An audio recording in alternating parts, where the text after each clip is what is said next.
Hoy nos corresponde el tema de las reacciones de los eh, aloalcanos, ¿verdad? Es un tema eh, relativamente un poquito más denso que lo que hemos visto hasta el momento, ¿verdad? Eh, Recordarán ustedes, este, habíamos mencionado que los aloalcanos son, o halogenuros de alquilo, son los compuestos que tienen, digamos, una cadena alquílica, ¿verdad? Y un halógeno, cloro, bromo, flúor, yodo. Estos aloalcanos se consideran primarios si el carbono al que están enlazados es un carbono primario, ¿verdad? Se consideran secundarios si están enlazados a un carbono secundario. Y se consideran terciarios si están enlazados a un carbono terciario. Entonces, eh, la mayoría de las reacciones que se ven en el curso de química orgánica, tal vez la excepción sea la halogenación radicalaria, eh, responden a un tipo de reacción en la que un nucleófilo reacciona con un electrófilo, ¿verdad? Es una reacción, digamos, análoga a la reacción ácido-base, pero más parecida, digamos, al ácido-base de Lewis, en el cual no necesariamente un ácido es un H+, sino que es cualquier sustancia deficiente en electrones, ¿verdad? Y cualquier base sería una sustancia con un par de electrones capaz de neutralizar esa sustancia deficiente en electrones. Ahora bien, eh, en el caso de las reacciones de núcleo, las reacciones que vamos a ver en este capítulo, no necesariamente el, este, o sea, la sustancia deficiente en electrones es cualquier cosa, sino que son compuestos de carbono. Entonces, básicamente, regálame un segundito.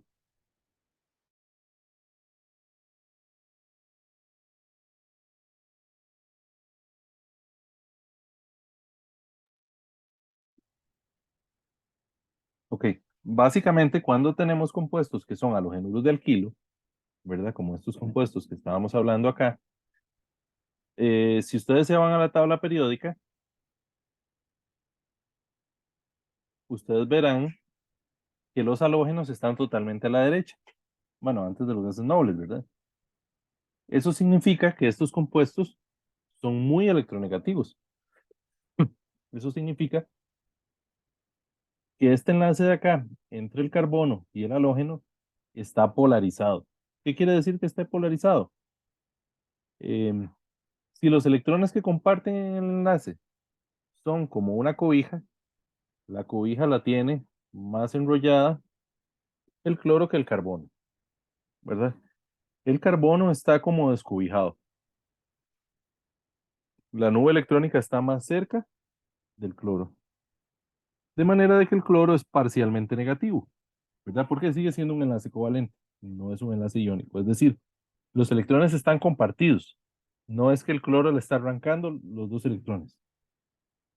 Sin embargo, están más cerca del cloro que del carbono. El carbono estaría parcialmente positivo. Eso indica este delta, ¿verdad? Que es como una carga parcial positiva y una carga parcial negativa. ¿Qué significa que, este,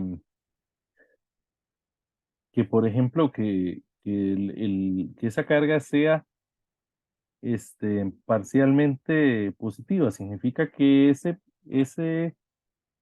ese carbono va a traer sustancias que sean ricas en electrones, ¿verdad? Entonces, por ejemplo, si yo tuviera una sustancia como un yodo, por decir algo, como un yodo que tiene pares de electrones y además tiene una carga negativa, ¿verdad? Él sería capaz de atacar ese carbono, de acercarse. Y me daría una reacción en la que básicamente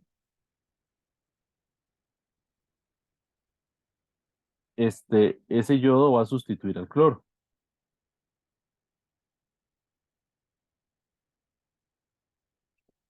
¿verdad?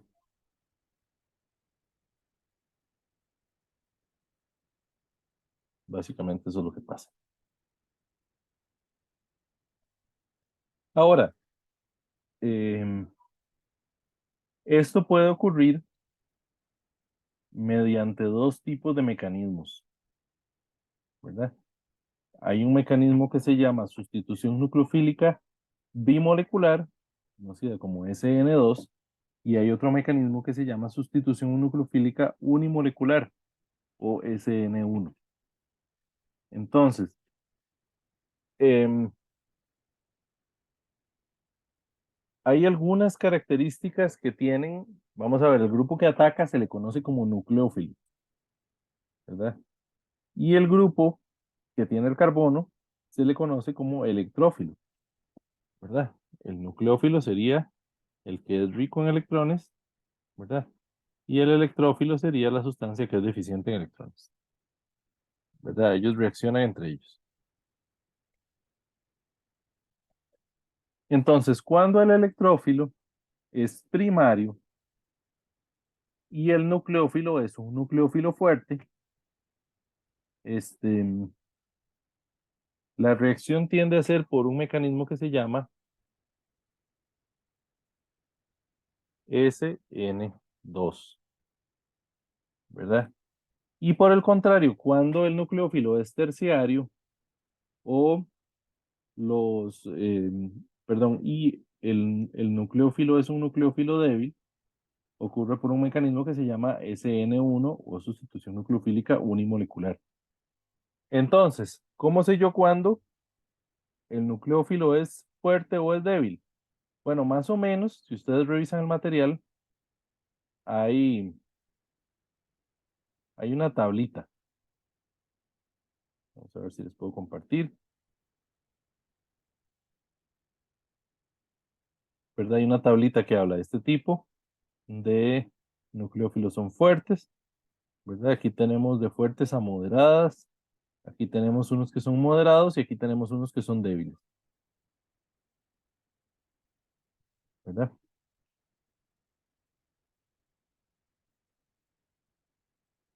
Ok, entonces, por ejemplo, eh, si yo tengo una sustancia como esta y reacciona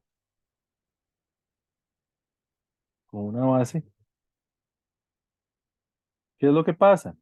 Bueno, decíamos que la sustancia que es nucleofílica, que tiene pares de electrones, tiene por lo menos un par de electrones, sustituye al otro,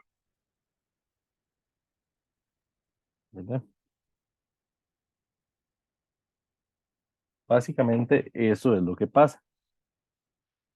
Esa sería la reacción global, ¿verdad? Estamos sustituyendo un nucleófilo, o que es el cloruro, el que estaba inicialmente, y a ese se le llama grupo saliente, porque se va, por un nucleófilo, que en este caso es un nucleófilo fuerte, como el hidróxido.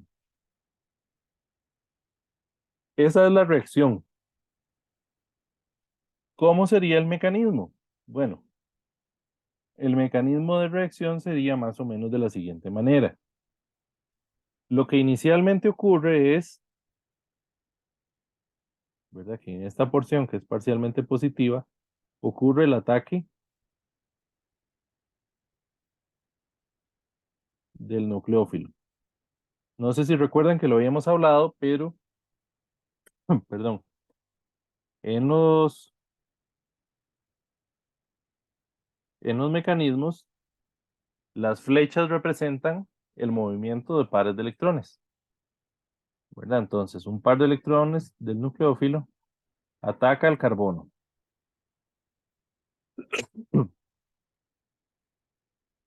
Esto me va a generar este, un intermediario. Vamos a ver. Si, por ejemplo, si este sustrato yo dibujara, ya se borró, ¿verdad? Si yo le dibujara un hidrógeno acá y otro hidrógeno allá. El OH ataca por el costado opuesto al cloro. Entonces, ¿qué es lo que ocurre? ¿Verdad? Si los grupos se están viendo hacia este lado, conforme el nucleófilo se comienza a acercar, estos grupos se comienzan a aplanar hasta quedar totalmente planos,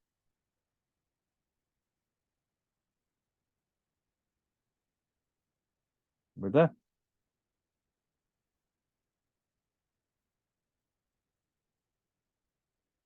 Entonces, aquí en el medio tendríamos una situación en la cual estos grupos están en una posición plana, ¿verdad? Y yo tengo por otra parte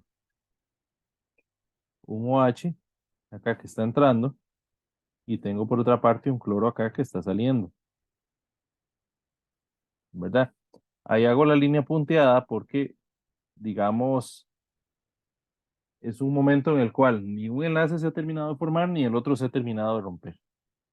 Entonces, esto lo podemos identificar con este símbolo. Ese símbolo se llama estado de transición, ¿verdad? El estado de transición es como lo que pasa ahí en el medio. Y finalmente, ¿qué es lo que pasa? Bueno, que el cloro termina de salir, ¿verdad? Cuando el cloro termina de salir, estos tres grupos que estaban de manera plana, ahora se orientan hacia el otro lado, ¿verdad? Donde el cloro se va, ellos se van orientando hacia el otro lado.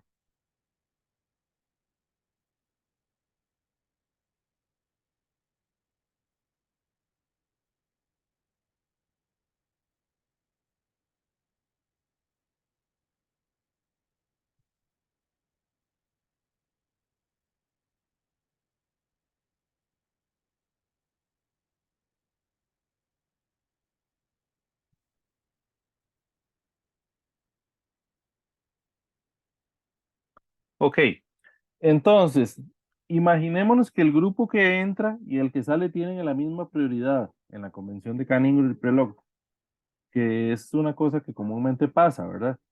Si yo tuviese un sustrato que fuera R, el producto va a ser S, ¿verdad? ¿Eso qué es lo que quiere decir? Que se invierte la configuración, porque el ataque es de un lado y el compuesto como que se da vuelta. Ahora, les digo que esto siempre y cuando mantenga la misma prioridad, ¿verdad? Porque puede ser que sea R, pero no porque no invierta la configuración, sino porque tal vez en el producto la prioridad de los grupos cambia, ¿verdad? En este caso, por ejemplo, no hay estereoquímica porque hay dos hidrógenos, entonces no es ni R ni S, ¿verdad? Pero esa parte para que la tengan presente. Este es el mecanismo de la sustitución nucleofílica bimolecular. ¿Y por qué se le llama bimolecular? Porque los dos reactivos están involucrados en el paso lento de la reacción. ¿Eso qué quiere decir? Que la cinética de esta reacción depende de la concentración de los dos reactivos, ¿verdad? Eso es lo que quiere decir.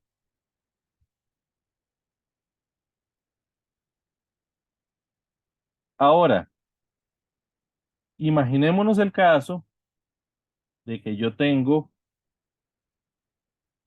algo como el cloruro de terbutilo, ¿verdad? Vamos a hacerlo, este, tal vez de esta manera, ¿verdad? Aquí hay un metil, aquí hay un metil, y aquí hay un metil, ¿verdad? Y ahí está el cloro. ¿Qué es lo que pasa si yo tengo el ataque de una base, por ejemplo, o de un nucleófilo, mejor dicho, ¿verdad? Digamos, pues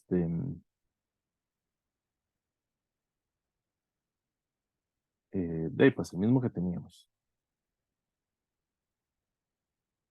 ¿verdad? Yo tengo el OH y el OH intenta atacar aquí de manera semejante en el extremo que está opuesto al grupo saliente, que sería el cloro. ¿Qué es lo que pasa en este caso? Pues que estos grupos son tres grupos voluminosos y hacen que el carbono esté inaccesible para que el nucleófilo lo ataque, ¿verdad? Entonces esta reacción no puede pasar. Ok, ahora imaginemos que tenemos la misma reacción, pero con un nucleófilo débil y además calor. Así dice 4 en lugar de calor, ¿verdad? En este caso la reacción sí procede y se reemplaza el cloro por el agua, pero el agua al ser neutra y al sustituir, digamos, el cloro salía como negativo, para equilibrar las cargas el agua tiene que perder un, un hidrógeno. Esto pasa, digamos, cuando los nucleófilos son neutros, ¿verdad? Entonces realmente lo que se pega aquí es un OH, ¿verdad? Y el subproducto sería ácido clorhídrico. ¿Cómo hacemos para que ocurra esta reacción?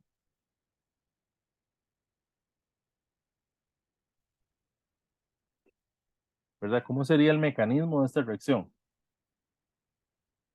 El mecanismo sigue un primer paso en el cual decíamos que al tener tres grupos voluminosos y estar estéricamente impedido, eh, pues este compuesto no es capaz eh,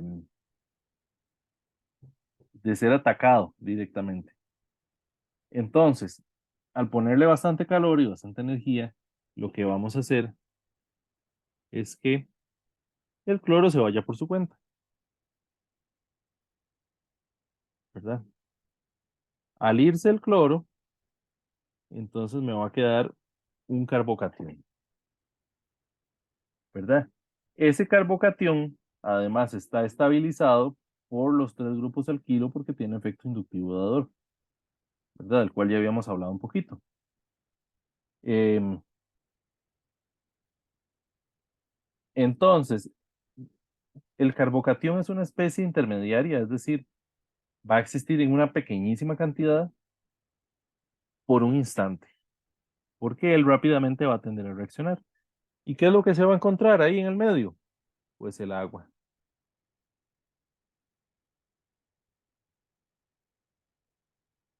¿verdad? Y el agua va a ser el ataque.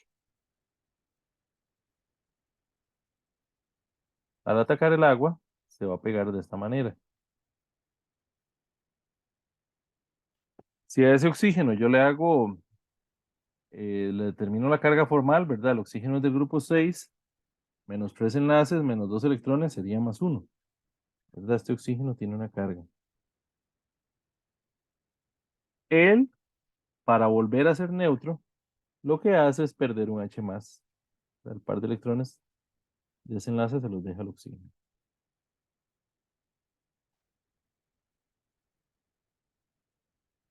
Y aquí le pongo menos H más, que es lo que se fue.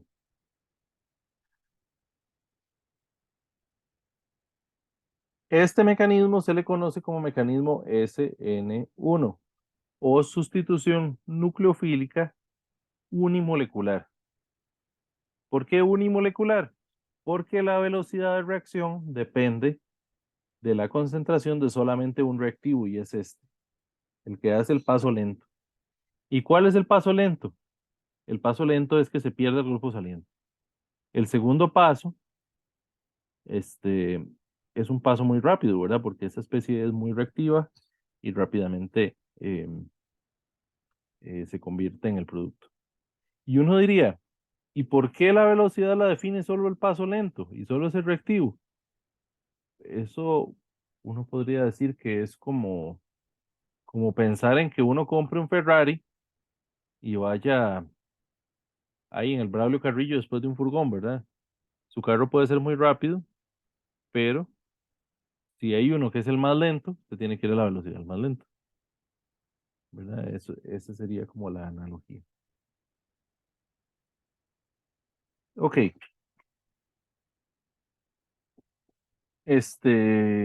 vamos a ver.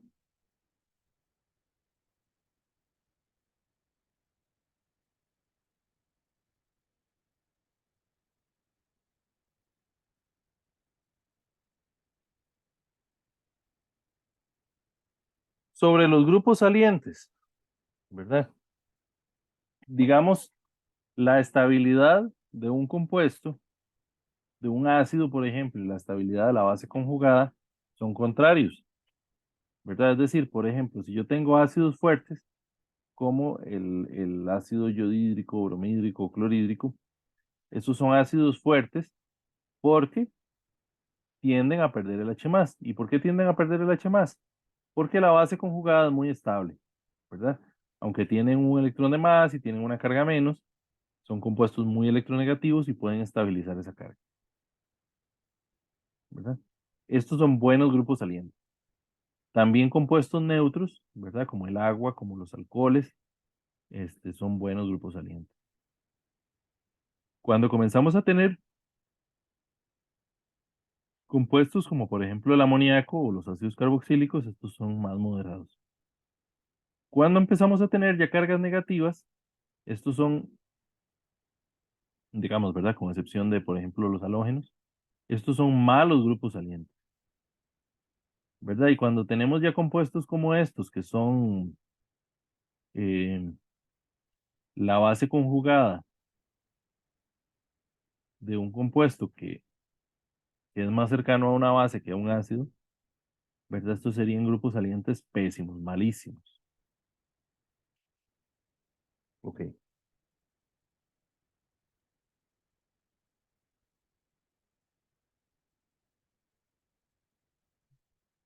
Ujú.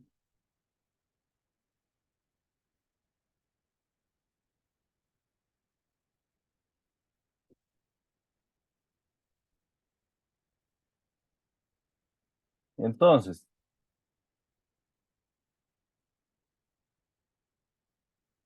puntos importantes de la sustitución nucleofílica, que es una de las reacciones más comunes en el curso, en general de química orgánica, ¿verdad?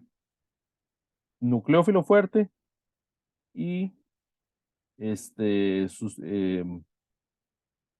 aloalcano primario SN2, ¿verdad? Nucleófilo débil y aloalcano terciario SN1. Esta es la primera cosa que es importantísima tener claro.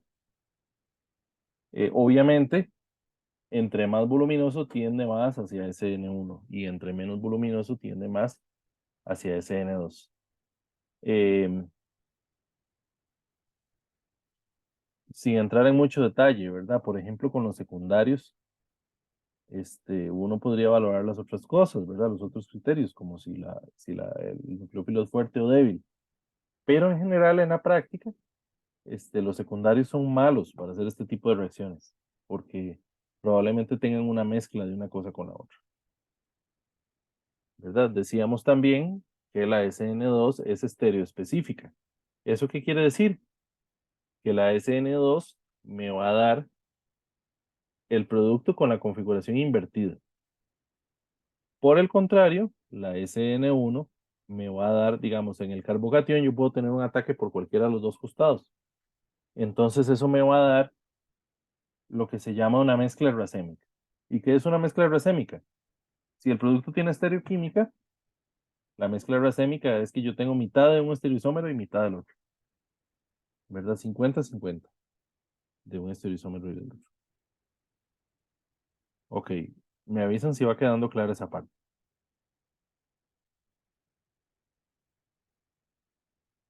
Em, ok, tenemos el,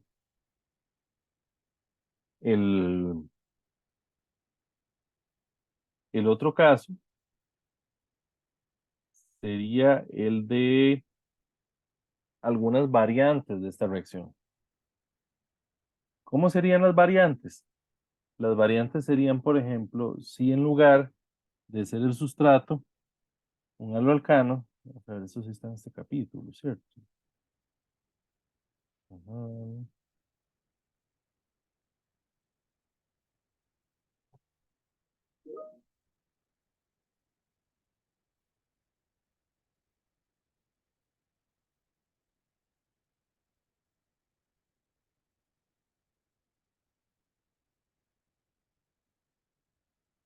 Un segundo, nada más. Si ya me entró la duda. Sí, hay un par de variantes a este tipo de reacción.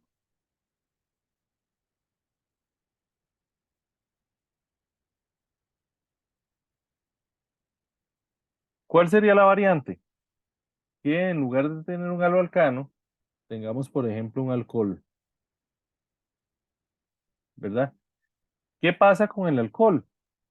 Que, por ejemplo, si yo intento sustituir el alcohol con un cloruro, el grupo saliente sería un OH menos, ¿verdad? Pero si ustedes se fijan en la tablita que les acabo de enseñar, el OH menos es un mal grupo saliente. Entonces, ¿cómo podemos hacer para que esta reacción se pueda hacer? Bueno, la solución es muy simple. Lo transformamos en un buen grupo saliente. ¿Y cómo hacemos eso? En medio ácido. ¿Por qué en medio ácido? Porque en medio ácido se protona. Entonces, si yo tengo, por ejemplo, una reacción de estas que tiene HCl, esa reacción me va a dar el otro compuesto más agua. ¿Y cómo sería el mecanismo?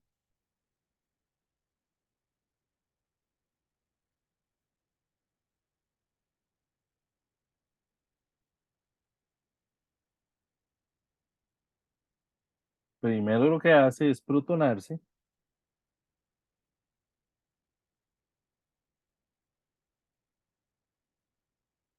¿verdad? Luego, el nucleófilo ataca, ¿verdad? Esto eventualmente nos va a dar igualmente un estado de transición, en el cual vamos a tener ahí todos los grupos.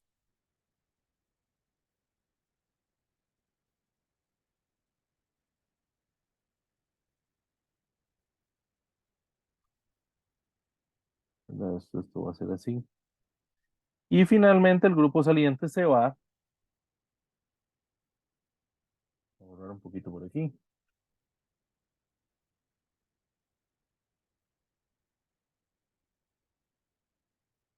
¿Verdad? El grupo saliente se va como agua, dejándonos el sustrato con la configuración invertida. ¿Verdad? Entonces el truquillo de esto está convertir el sustrato, perdón, el grupo saliente en agua, porque como el OH es muy mal grupo saliente y el agua no, de esta manera la reacción sí procede. Ok.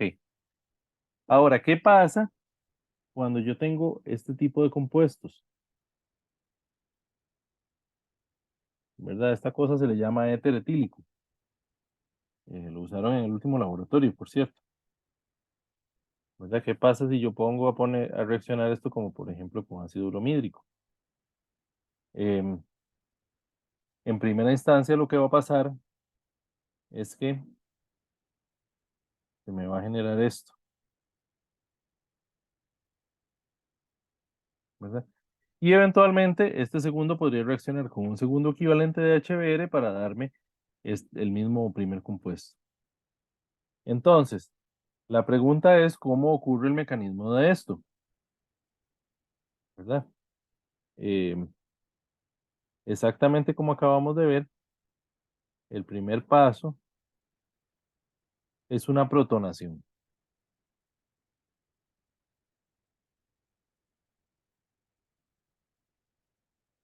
¿Por qué? Porque el alcóxido también es un mal grupo saliente.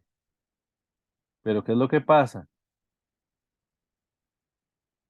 Que si yo tengo el ataque de un nucleófilo, pero el grupo saliente ahora es un alcohol, que es una molécula neutra, en este caso, ya la cosa cambia, ¿verdad? Yo podría tener aquí el mismo cuento,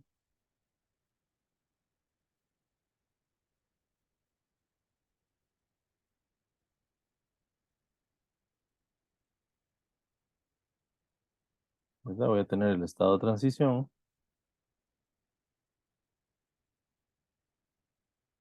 y finalmente el alcóxido va a salir, va a haber una inversión de la configuración y nos va a quedar como producto El, perdón, creo que aquí hay un carbono de más. Ajá. Nos va a quedar como producto de el bromuro de etilo. Y además hay un alcohol por ahí, ¿verdad? Que como les decía, este puede reaccionar con un segundo equivalente y generarme más bromuro de etilo. Ok, eso por esa parte.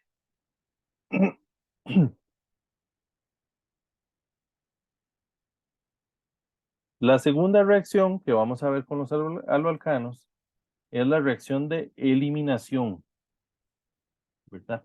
La reacción de eliminación difiere de la reacción de sustitución en que em, en lugar de formarse, en lugar de reemplazarse, digamos, el, el grupo saliente por el nucleófilo, lo que hacemos es eliminar el grupo saliente, digamos que normalmente es el halógeno, ¿verdad? Porque estamos viendo reacciones de haloalcano, con un hidrógeno para formar un haloácido y un doble enlace. ¿Eso cómo se come?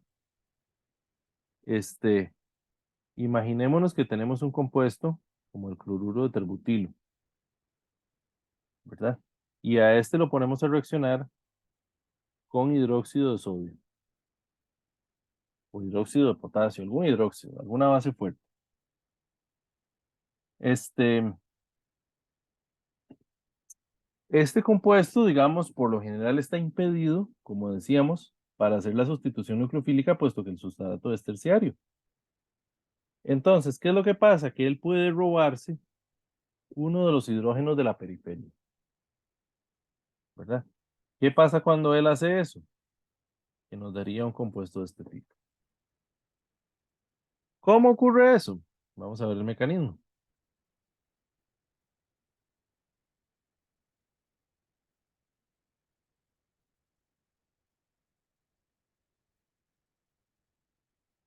¿verdad? Yo les decía, por acá hay un hidrógeno, ¿verdad? El OH viene, o la base que sea, se roba el hidrógeno, el par de electrones se vienen para acá y el cloro sale,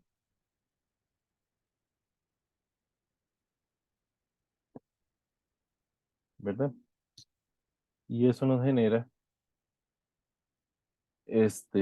un alqueno. Ahora bien, este mecanismo que es bimolecular también depende de la concentración de los dos compuestos y también es estereoespecífico. Entonces, em, ¿cómo se come esa parte? ¿Cómo se come la, la estereoespecificidad del mismo? Podríamos pensar en un sustrato que sea, este, vamos a ver, que sea quiral. Imaginémonos que yo tengo, este, algo así,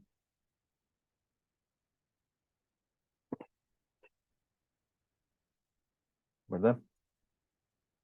Entonces, este tipo de compuestos normalmente se colocan en lo que se llama una proyección de Caballete, que es parecido a la proyección de Newman que habíamos visto, ¿recuerdan? La diagrama de energía. Entonces, vamos a ver, por ejemplo, si yo hago una proyección de Caballete de ese compuesto, en la proyección de Caballete yo tengo hacia arriba el bromo, hacia acá el CH3 y hacia acá el hidrógeno. No sé si lo logran ver, puede que no sea tan evidente, pero vamos a ver, en la forma en la que esto está dibujado, em, vamos a hacer el ejemplo un poquito diferente. digamos que tenemos un compuesto de este tipo. En la forma en la que esto está dibujado, aquí yo tendría hacia abajo el grupo etilo, ¿verdad? Yo tendría, perdón, en esta parte ya no se dibujan las cuñas, ¿verdad? Yo aquí tendría hacia la izquierda el grupo metil y hacia la derecha el hidrógeno. Se dice que la reacción de eliminación es una reacción anti. ¿Qué quiere decir que sea una reacción anti? Que yo necesito que el hidrógeno y el bromo estén en posición opuesta. Entonces, por ejemplo, acá necesito mover, digamos, el hidrógeno para abajo. Eso quiere decir que este se mueve para allá y este para allá.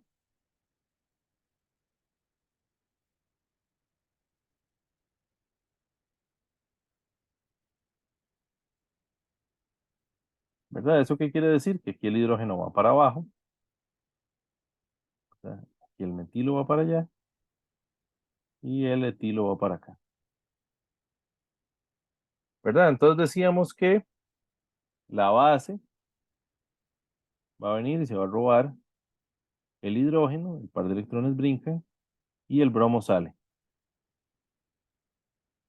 ¿Verdad? Entonces, esto me va a dar un producto que tiene esta forma. ¿Verdad? Podrían estar estos orientados de manera diferente si el, ¿cómo se llama? Si la estereoquímica del compuesto original hubiese sido distinta. ¿Verdad? Ok. ¿Qué pasa entonces con la reacción? Bueno, y hay otra cosa que no hemos discutido, que es muy importante en el caso de las reacciones de eliminación. Em, Vamos a ver, digamos que yo tengo una reacción como esta, ¿verdad? Y yo la trato con metóxido de sodio, que es una base fuerte también. Eh, Hagámoslo porque este es secundario, hagámoslo terciario, así. ¿Qué es lo que pasa? Que yo podría tener el producto de eliminación en el cual esto me sale, por ejemplo, yo tengo aquí a la par un carbono acá, ¿verdad? Que tiene hidrógeno, y tengo a la par carbono acá, que tiene hidrógeno. Ellos me darían dos productos diferentes, ¿verdad? Por ejemplo, si fuera el primer hidrógeno que señalé, esto me da algo así. Pero si fuera el segundo que señalé, esto me da algo así. ¿Verdad? La pregunta es, si yo les dijera, esos dos son posibles, pero si yo les preguntara, ¿cuál es el mayoritario dentro de esos dos? ¿Qué criterio podemos utilizar? Hay una regla que se llama la regla de Zaitsev, ¿verdad? La regla de Zaitsev dice que, perdón, un segundito.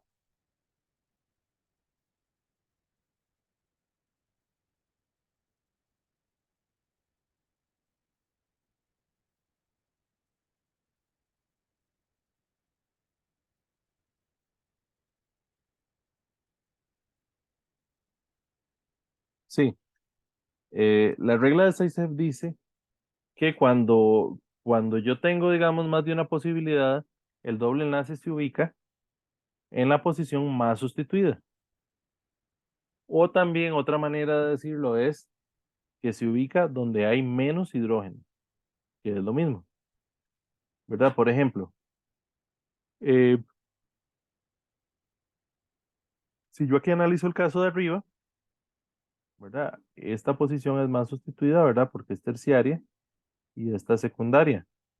Mientras que en el caso de abajo, una es secundaria y la otra es primaria. ¿verdad? Si lo analizo por los hidrógenos, en este caso, solo hay uno. En este caso de aquí hay tres. Por ende, el producto principal es este de arriba, ¿verdad? Siguiendo la regla de 6C. Ahora bien, toda regla tiene su excepción. ¿Qué es lo que pasa si yo le pongo una base muy voluminosa? ¿Verdad? Y ahí hay algunas bases que son, este, que son particularmente buenas para eso. Digamos que yo necesito hacer el producto que va contra la regla de 6C. Entonces, ¿cuál es el truco? Perdón, vamos a ver. Otra vez, si yo aquí tengo, digamos, el mismo compuesto, ¿qué pasa si yo le pongo una base muy voluminosa? Como por ejemplo, ¿cuál? Como por ejemplo, terbutóxido de potasio. Esta es una de ellas. Y hay otra que se le conoce como LDA, ¿verdad? Que no es Liga Deportiva Alajuelense. Es em, disopropilamiduro de litio. O sea que es una cosa más o menos así,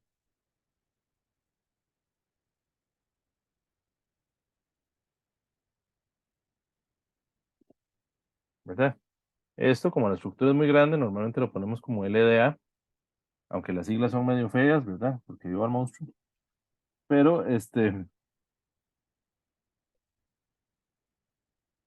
estas dos bases no sirven, o cualquier otra voluminosa, pero digamos que estas dos son de las más comunes, no sirven para obtener un producto que va en contra de la regla de 6Z. Es decir, el producto en el que el doble enlace más bien ahora se va a ubicar en la parte más externa del compuesto.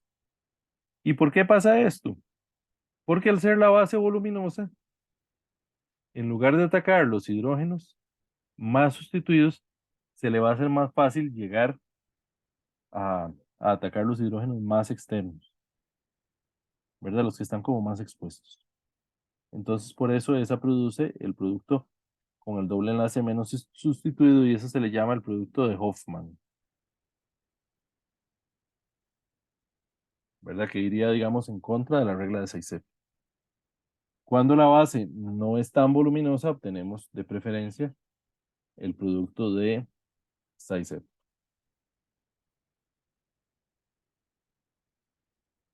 Ok, un segundito.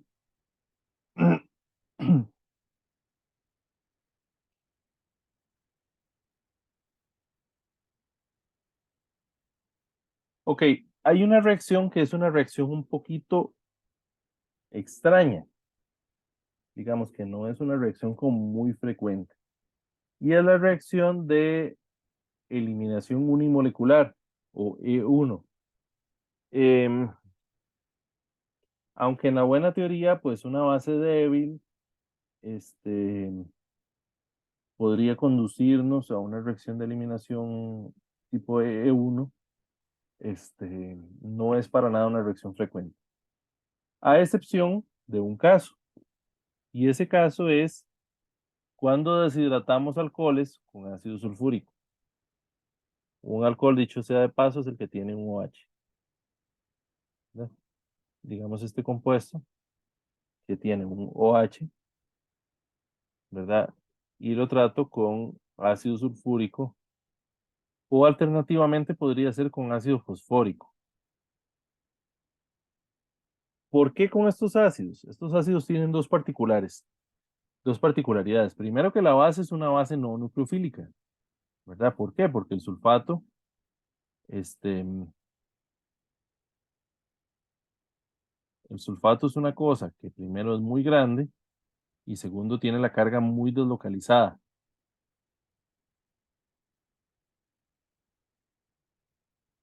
¿verdad? Y el fósforo lo mismo, ¿verdad? Tienen bases no nucleofílicas. Pero además de tener la base conjugada no nucleofílica, tienen concentraciones muy altas, ¿verdad? El sulfúrico concentrado es 98% y el fosfórico es como un 80%, ¿verdad? Entonces, esas concentraciones son más altas que las de la mayoría de los ácidos, ¿verdad? Por ejemplo, el ácido clorhídrico anda por el 33 o 35, ¿verdad? Entonces, básicamente para esta reacción pueden ser alguno de estos dos ácidos los que nos sirven. Ok. Cuando tenemos este ácido, ¿qué es lo que va a pasar? Se va a formar un alqueno también, a partir del alcohol, siguiendo la regla de Zaitsev. ¿Y cómo sería el mecanismo de esta reacción?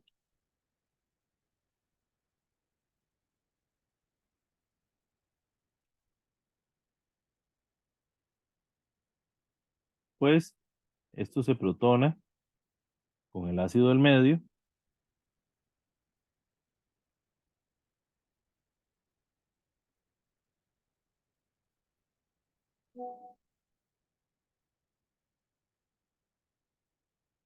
¿verdad?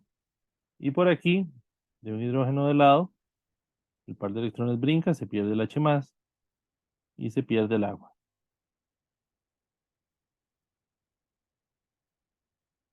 ¿verdad? Eso sería lo que pasaría, más o menos.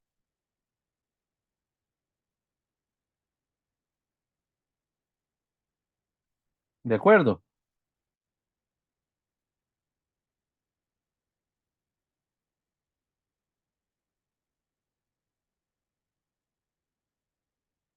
Entonces, ese es básicamente el resumen de todas las reacciones y de todos los mecanismos, ¿verdad? Yo pienso que pues lo que les toca es sobre todo eh, hacer mucha práctica, ¿verdad? Identificar cuáles son los posibles productos y cuáles son ¿cómo se llama?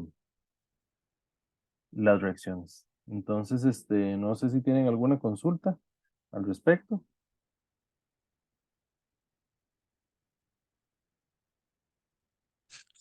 Profe, no sé si podría, bueno, no sé si usted iba a mandar los ejercicios finales del capítulo 4.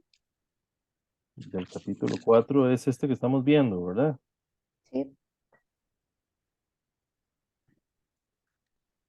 Ah,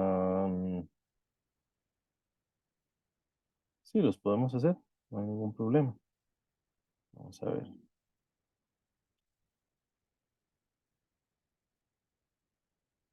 Este es el primero, ¿verdad?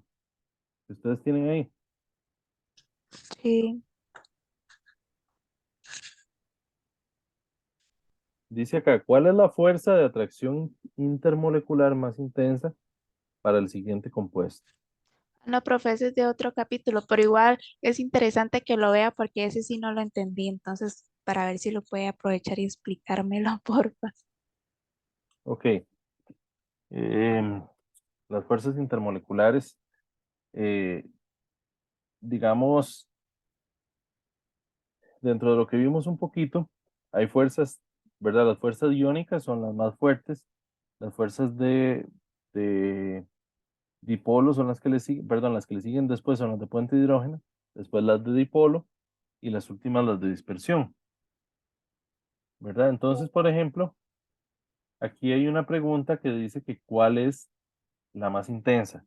Por ejemplo, fuerzas de dispersión tienen todos los compuestos, pero si hay alguna otra, este, sería la otra, ¿verdad? Entonces, por ejemplo, acá no hay iones, ¿verdad? Entonces, la de los enlaces iónicos está descartada.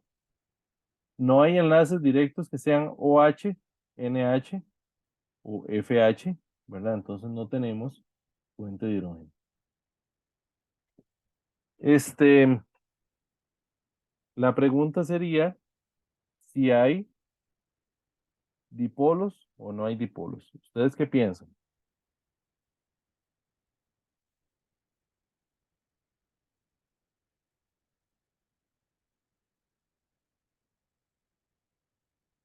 Hay, vamos a ver. Una cosa es que haya diferencia de electronegatividades entre los átomos, ¿verdad? Por ejemplo, el carbono y el cloro, como el cloro está a un lado de la tabla periódica y el carbono está en el medio, ellos tienen diferencia de electronegatividad. ¿verdad? Lo que les hablaba ahora hace un rato, por ejemplo, del, de los electrófilos, ¿verdad? Que tienen esa particularidad. Pero ¿qué tiene esta molécula en particular? Que es totalmente simétrica, ¿verdad? Y yo la parto por la mitad, es igual por un lado que por el otro. Entonces realmente la molécula no tiene muy marcado un dipolo. ¿Por qué? Aunque los enlaces como tal, hay algunos enlaces que tienen polaridad, la molécula como tal, eh, no, ¿verdad? Sería como que yo compense un vector para un lado con uno para el otro lado. Entonces realmente acá, prevalecen, digamos, fuerzas de dispersión. Pero me dijiste que esta era, que estoy viendo el capítulo que no es. Vamos a ver. Ujú, es en la página 89 donde están los ejercicios finales de este capítulo. Ok, un segundito.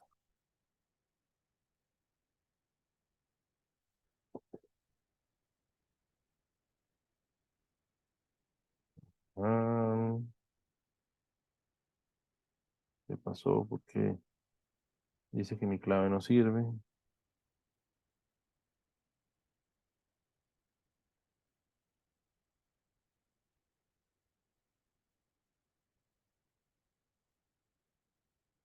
Ujú.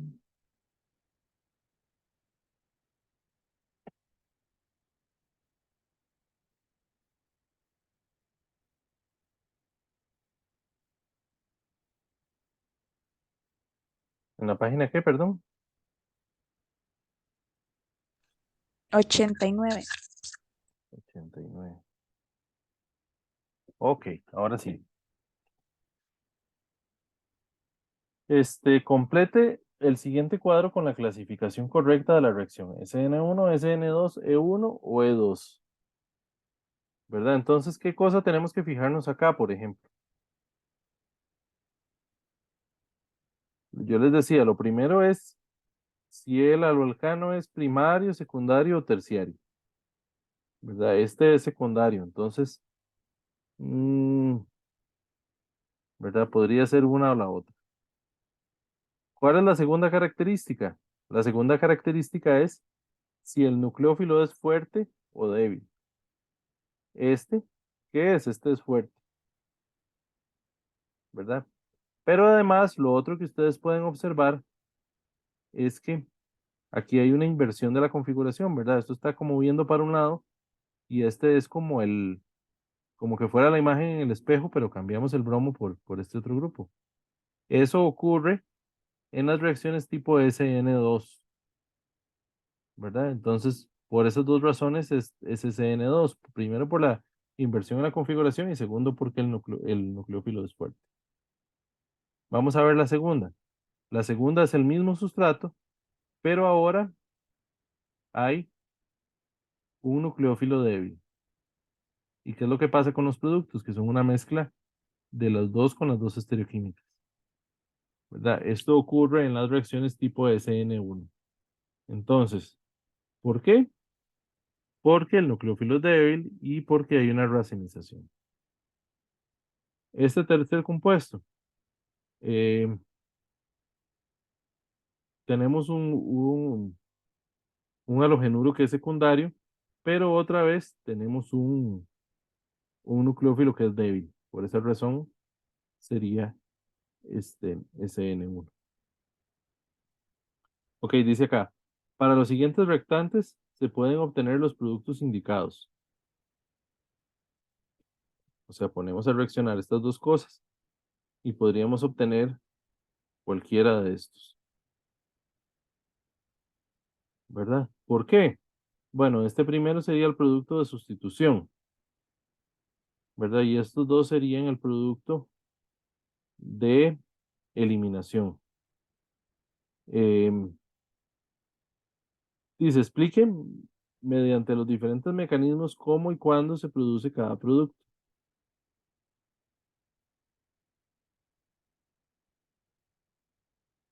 dependiendo de la estructura. Ah, no, perdón, esta es otra. Explique cómo y cuándo se produce cada producto. Ok. Ejem.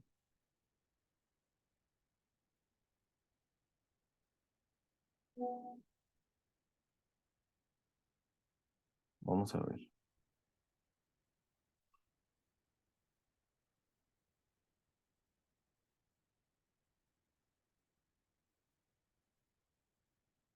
Es una cosa así,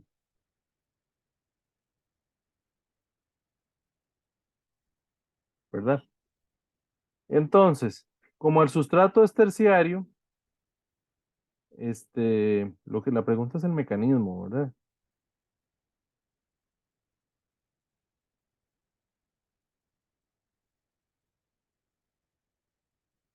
Ok, como el sustrato es terciario, el primer paso que va a ocurrir acá es que el bromo se va a ir.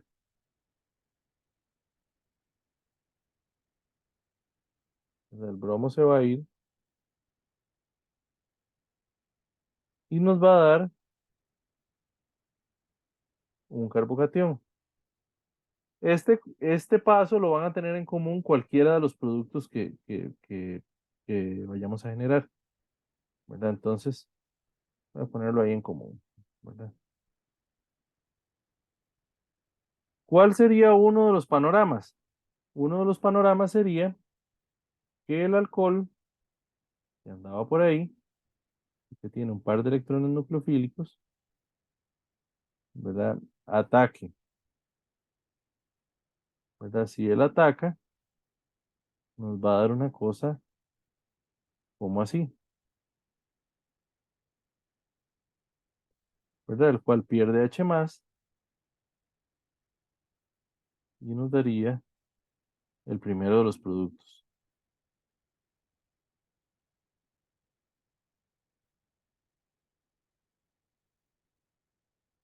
Vamos a ver porque está muy feo esto. Es que quería ver si me cabían todos, pero ya vi que no me van a caber todos. Entonces, el primer mecanismo sería que esto ataque,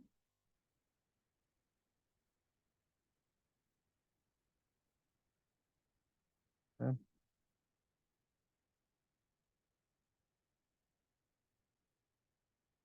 Esto va a tener una carga positiva. El segundo paso va a ser que se pierda un H más, ¿verdad? El par de electrones del enlace entre el oxígeno y el hidrógeno van a pasar al oxígeno, tomar un par libre en el oxígeno, ¿verdad? Entonces esto nos va a dar un compuesto de este tipo, ¿verdad? Ese es el primero. Vamos a borrar aquí todo el resto de los pasos.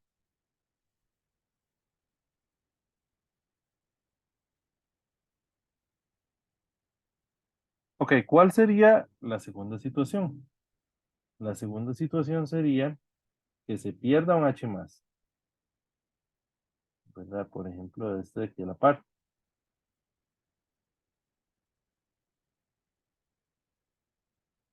¿verdad? En este caso, nos vamos a formar un doble enlace ahí. Y el tercer caso, ¿cuál sería? Que se pierda un H más, pero de acá,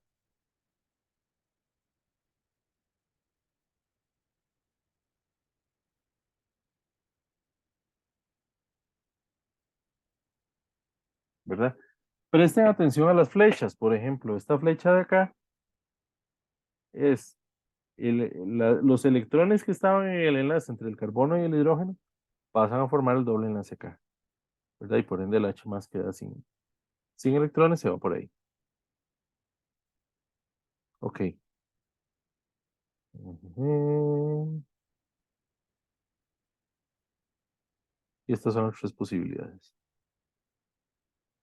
Dice acá, eh, las reacciones de sustitución nucleofílica se efectúan por dos mecanismos, SN1 y SN2, dependiendo de la estructura de la luz. Escriba la reacción química que se lleva a cabo entre el bromuro de terbutilo y el hidróxido de sodio. Ok. Bromuro de terbutilo más hidróxido de sodio. Entonces, tienen que aprender a identificarlos, ¿verdad? Este es un nucleófilo fuerte.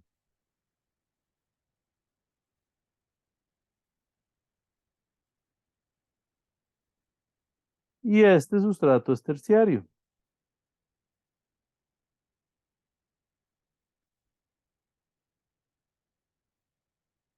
¿verdad?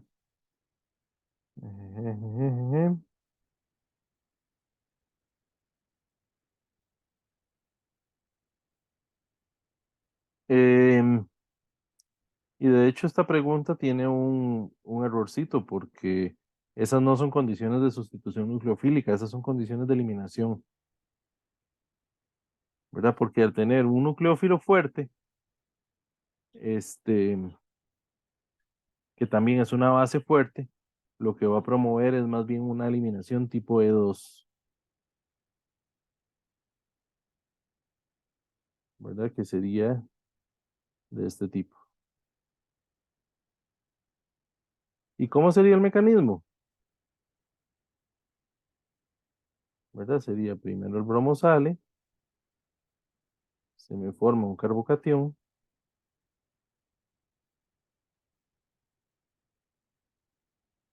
perdón, así sería, perdón, así sería tipo E1. Más bien es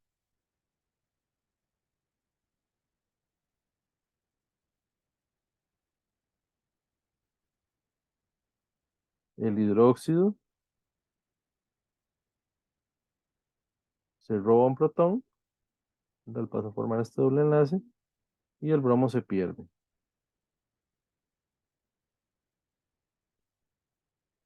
¿verdad? Así sería el mecanismo.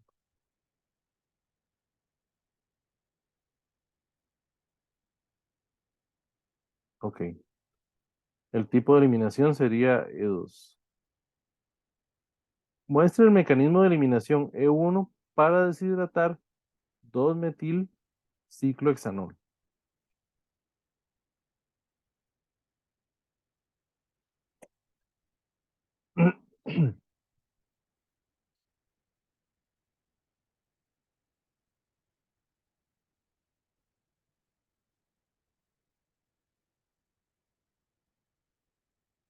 ¿Verdad? Como el mecanismo que vimos, lo primero que ocurre es una protonación,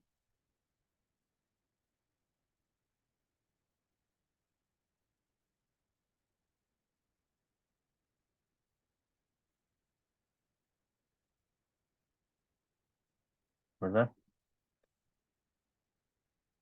Luego se pierde el agua y se nos forma un carbocatión, que en este caso sí, porque es E1, ¿verdad? Y luego se pierde un segundo protón, el par de electrones del,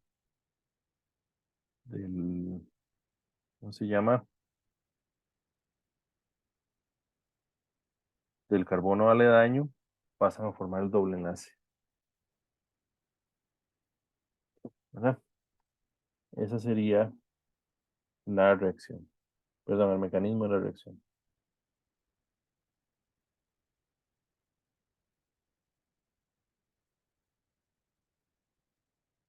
Ok. El 7 dice, completa el producto de eliminación E2 de la siguiente reacción.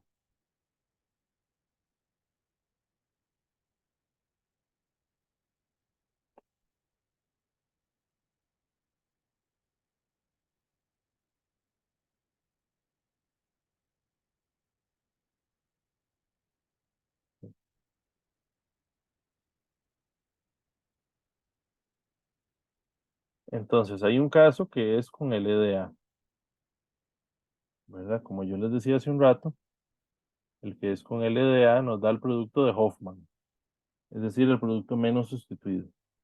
Y el segundo caso, que es con un etóxido, ese nos daría el producto de Zaitsev, ¿verdad? Que sería el más sustituido.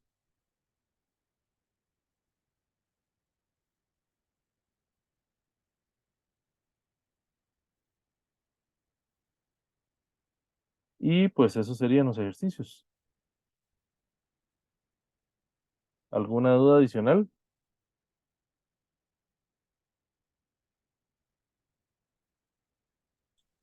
Profe, yo tengo duda con respecto a la evaluación oral, creo que es. Ajá. Estoy confundida. cuando usted hizo así la plantilla, la fecha aparece como abajito, pero estoy confundida en si a mí me toca mañana o me toca el 3. Ya te digo. Voy a, como es una duda sobre esto, voy a parar la grabación.